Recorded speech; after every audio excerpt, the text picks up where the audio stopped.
Kerala nurse Nimishapriya ఉరిశిక్ష MN ప్రభుత్వం వాయిదా వేస్తుంది. ఉరిశిక్ష అమలు వాయిదా వేస్తూ ఉత్తర్వులు జారీ చేస్తుంది. ఈ మేరకు ఎమ్మెన్ ప్రభుత్వంతో కేంద్రం చర్చలు జరుపుతోంది. షెడ్యూల్ ప్రకారం రేపు ఉరిశిక్ష అమలు కావాల్సి ఉండగా చివరి నిమిషంలో ఎమ్మెన్ ప్రభుత్వం వాయిదా నిర్ణయం తీసుకుంది.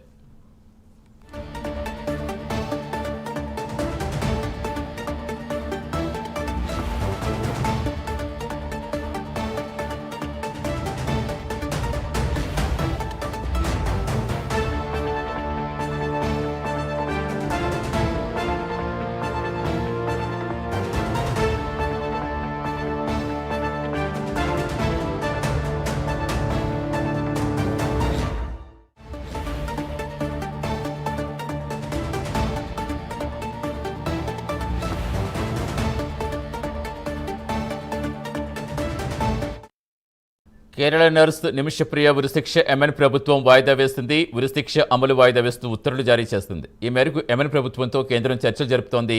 షెడ్యూల్ ప్రకారం ఉరిశిక్ష అమలు కావాల్సి ఉండగా చివరి నిమిషంలో ఎమ్మెన్ ప్రభుత్వం వాయిదా నిర్ణయం తీసుకుంది. పూర్తి సమాచారం ఇచ్చేందుకు మా నేషనల్ బ్యూరో చీఫ్ కళా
కేరళ నర్స్ నిమిషప్రియ ఉరిశిక్ష ఎమ్మెన్ ప్రభుత్వం వాయిదా వేస్తుంది. ఉరిశిక్ష అమలు వాయిదా వేస్తూ ఉత్తర్వులు జారీ చేస్తుంది. ఈ మేరకు ఎమ్మెన్ ప్రభుత్వంతో కేంద్రం చర్చలు జరుపుతోంది. షెడ్యూల్ ప్రకారం ఉరిశిక్ష అమలు కావాల్సి ఉండగా చివరి నిమిషంలో ఎమ్మెన్ ప్రభుత్వం వాయిదా నిర్ణయం తీసుకుంది. పూర్తి సమాచారం ఇచ్చేందుకు మా నేషనల్ బ్యూరో చీఫ్ కళా జరుగుతున్నారు. కళ, యావత్ భారత్ చాలా ఉత్కంఠగా చూస్తోంది. ఎలాగైనా ఉరిశిక్ష రద్దు అయితే బాగుందని వేడుకుంటోంది. సో ఏంటంటే ఇప్పుడు వాయిదా అయితే పడింది. తర్వాత ఇప్పుడు కేంద్ర ప్రభుత్వం ఇంకా ఏమన్నా సంప్రదింపులు ఇంకా జరిపి ఏమన్నా ఆ రద్దు ప్రక్రియను ఏమన్నా అమలు చేసే విధంగా చూస్తుంది అనుకోవచ్చు. ఏం జరిగే అవకాశం ఉంది? సతీష్, ఏదైతే ఎంత ఉత్కంఠత ఎదురు చూస్తున్నటువంటి ఉరిశిక్ష వాయిదా పడాలి అన్నటువంటిది ప్రతి భారతీయుడు కూడా కోరుకున్నటువంటి సందర్భం అని చెప్పవచ్చు. దీని కొరకు ప్రభుత్వం కూడా చాలా ప్రయత్నాలు కూడా చేసింది. దానికి అనుగుణంగానే మనకి ఒక బ్రేకింగ్ న్యూస్ అని చెప్పవచ్చు. యమన్ లో కేరళ నర్స్ నిమిషప్రియకు కొంత ఊరట లభించిందని చెప్పవచ్చు. ఏదైతే ఉరి శిక్ష ప్రస్తుతానికి రేపైతే అంటే 16వ తేదీ ఉదయం ఏదైతే ఉరి శిక్ష అమలు చేయాలన్నటువంటి ఏదైతే ఉత్తర్వులు అనుకోవచ్చు, అలాంటి దాన్ని కొంత వరకు మాత్రము దాన్ని వాయిదా వేస్తున్నట్లు కూడా అక్కడ ప్రభుత్వం ప్రకటించింది. అంటే ఇది మొత్తం మీద మాత్రం ఇది రద్దు అని కాకుండా కొన్ని రోజులు దీనిని వాయిదా వేస్తున్నట్లు కూడా ఇక్కడ ప్రకటించడం అన్నది చాలా కీలకం. అయితే ముందుగా ఏదైతే నేను సుప్రీంకోర్టులో దాదాపు నిమిషకు సంబంధించినటువంటి ఒక ఆర్గనైజేషన్ సుప్రీంకోర్టులో పిటిషన్ కూడా వేయడం జరిగింది. అక్కడ అటార్నీ జనరల్ ఇక్కడ మనకు వెంకటరమణి గారు చాలా కీలకంగా ప్రభుత్వం చేయాల్సినటువంటి అన్ని కూడా చేసింది. ఆమెకు అంటే ఈ ఉరి శిక్ష రద్దుకు మాత్రం ఏదైతే చేయాలన్నటువంటి ప్రభుత్వం అన్ని కూడా ప్రయత్నాలు చేస్తుంది. కానీ అక్కడి నుంచి కూడా సరైనటువంటి స్పందన లేదంటూ కూడా పూర్తి వివరాలతో నిన్న సుప్రీంకోర్టుకు కూడా వివరించింది.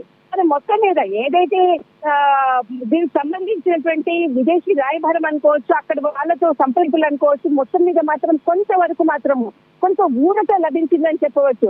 కానీ గత కొన్ని రోజుల నుంచి ఏదైతే అక్కడ మృతుడి కుటుంబంతో సంప్రదింపులు జరుపుతున్నటువంటిది పరిస్థితి అని చెప్పవచ్చు. కానీ వాళ్ళు అంటే కొంత మధ్యవర్తితంగా కొంత ధనాన్ని ఇచ్చి వాళ్లతో రద్దు చేసే విధంగా కూడా ఆ కేసుని కూడా కొట్టివేసే విధంగా కూడా సంప్రదింపులు మధ్యవర్తులు చేస్తున్నటువంటి పరిస్థితి. అయితే ముఖ్యంగా ఏదైతే క్లియర్ గా అంటే ఇప్పటి వరకు కూడా వాళ్ళు ఎంత డబ్బులు డిమాండ్ అన్నది ఎక్కడ కూడా లేదు. కానీ మధ్యవర్తుల ద్వారా ఏదైతే సంబంధించిన అక్కడ మృతుడి కుటుంబానికి, తర్వాత ఇటు నిమిషాకు సంబంధించినటువంటి కుటుంబము, తర్వాత ఇటు ప్రభుత్వము మధ్యలో చర్చలు జరిపినటువంటి సందర్భంలో మాత్రము ఒక ఫిగర్ మాత్రము బయటకు వచ్చినటువంటి సందర్భం అని చెప్పవచ్చు. దాదాపు 8.6 కోట్ల రూపాయలు ఆఫర్ చేయబడింది అన్నటువంటిది ఒక వార్త మాత్రం బయటకు వచ్చింది.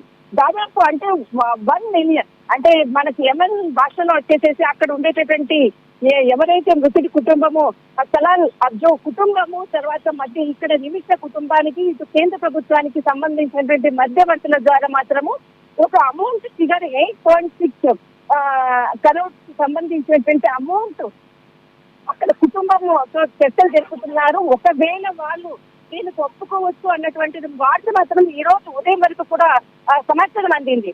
కానీ వాళ్ళు ఎవరైతే మృతుడి కుటుంబానికి ఎక్కడ ఒప్పుకోకుండా అక్కడ ఉండేటటువంటి వాళ్ళు అనుకోవచ్చు, వాళ్ళందరూ కూడా అంటే వాళ్ళని మృతుడి కుటుంబానికి ఒప్పుకోకుండా కూడా వాళ్ళపై ఒత్తిడి తెస్తున్నారు అన్నటువంటిది కూడా వార్తలు కూడా వినిపించాయి. మొత్తం మీద మాత్రము అంటే వీళ్ళు మనకి ఇంకా సమాచారం అందాల్సి ఉంది. వీళ్ళు అమౌంట్ కి ఏదైనా ఒప్పుకున్నారా, లేకపోతే రేపు పడేటటువంటి ఏదైతే శిక్ష ఉందో దానికి కొన్ని రోజులు పోస్ట్ పోన్ చేశారా. మొత్తం మీద మాత్రము కొంత ఇక్కడ నిమిషాప్రియకు సంబంధించినటువంటి కేసు సంబంధించినటువంటి మాత్రం ఏదైతే ప్రభుత్వం చర్చలు జరుగుతుందో అది కొంత సానుకూలంగానే చర్చలు జరుగుతున్నాయి అన్నటువంటి మొదటి పాయింట్.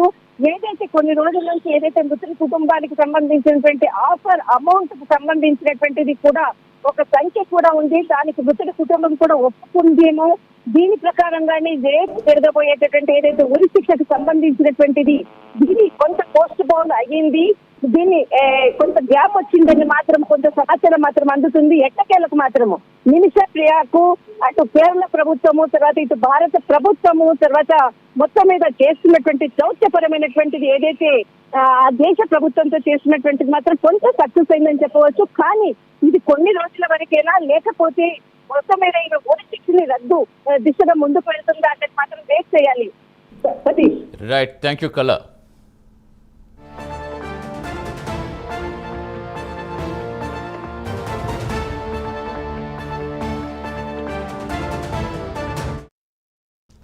కేరళ నర్స్ నిమిషప్రియ ఉరిశిక్ష యెమెన్ ప్రభుత్వం వాయిదా వేస్తుంది. ఉరిశిక్ష అమలు వాయిదా వేస్తూ ఉత్తర్వులు జారీ చేస్తుంది. ఈ మేరకు యెమెన్ ప్రభుత్వంతో కేంద్రం చర్చలు జరుపుతోంది. షెడ్యూల్ ప్రకారం రేపు ఉరిశిక్ష అమలు కావాల్సి ఉండగా చివరి నిమిషంలో యెమెన్ ప్రభుత్వం వాయిదా నిర్ణయం తీసుకుంది. అయితే నిన్న నిమిషప్రియ విషయంలో కేంద్రం జోక్యం చేసుకోలేమని చేతులెత్తేస్తుంది. హౌతీల చేతిలో అక్కడ ప్రభుత్వం ఉండడంతో చర్చలు కష్టమని చెప్పింది. ఈరోజు అనూహ్యంగా యెమెన్ ప్రభుత్వంతో కేంద్రం సంప్రదింపులు జరపడంతో నిమిషప్రియ ఉరిశిక్ష అమలు వాయిదా పడినట్టుగా తెలుస్తోంది.